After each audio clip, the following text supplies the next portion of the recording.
it allowed me this space to write things and confront them in a way that got it out of me. So it wasn't something I was trying to just suppress, but I could never really suppress.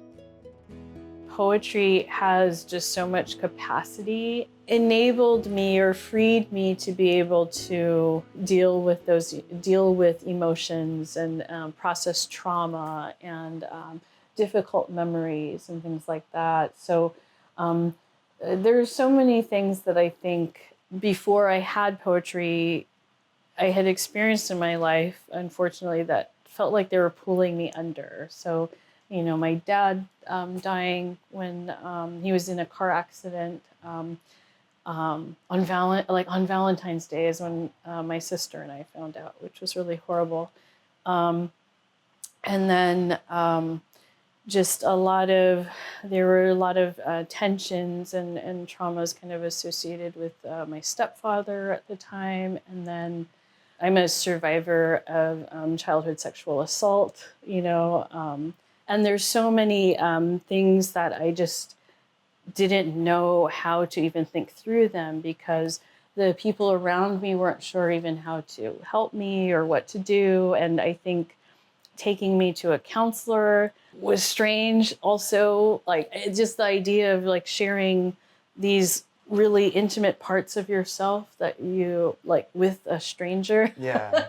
It was also very strange.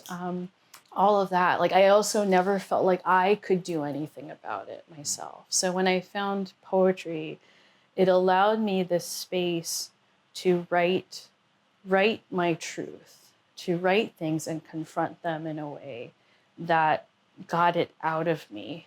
So it wasn't something I was trying to just suppress, but I could never really suppress at the same time. So it would show up in all these really other horrible ways, like depression or all sorts of things, not caring about what happened to me or, all these destructive ways, right? But poetry allowed it to kind of create this space where I could put it somewhere and I could think about it and try to work through it and process it in a safe way.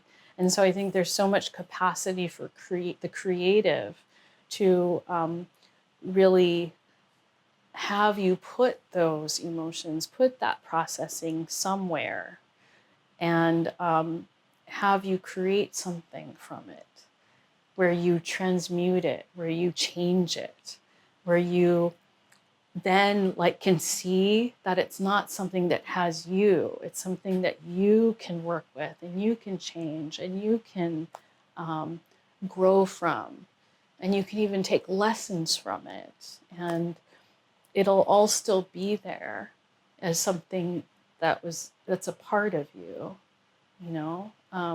but that it's also something that is not all you, all of you, if that makes sense. It's something you can take apart from you at the same time. Yeah. And there's a really, it's just such a beautiful, freeing and healing element to that. And I think that's actually, that's been a big part of my work as Poet Laureate, is to emphasize poetry as healing. When I began the Poet Laureateship, it was 2023. We were all coming out of this horrible pandemic. Wow, what a time to do that. I know. People were just starting to have events together.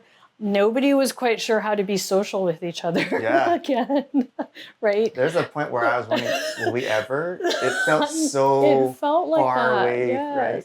And now I look back, I'm like, hey, what were we thinking? No, I know. And it also felt scary to be around people, after having been separated, but also the threat of health. So I wanted to emphasize poetry, just with my own story, as a space that could be there for people. And it's free. It's free, and you can do it with very minimal things. You just need a paper and a pencil, and you can just take whatever time you have. If you're feeling something heavy, just write it out. And it doesn't have to be anything, it doesn't have to be this major work of art, but you're just getting it out. And then from there, you could do something with it if you want. You could do something fun with it. You could, cut up all the words and rearrange them or something.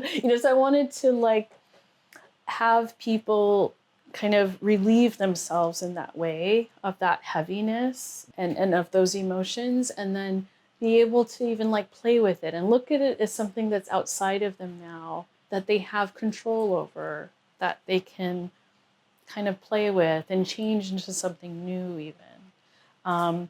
And there's a kind of like healing alchemy to that, of taking something that could have pulled you under and showing it that it doesn't have control over you, proving that to yourself, and actually even making something possibly beautiful out of it.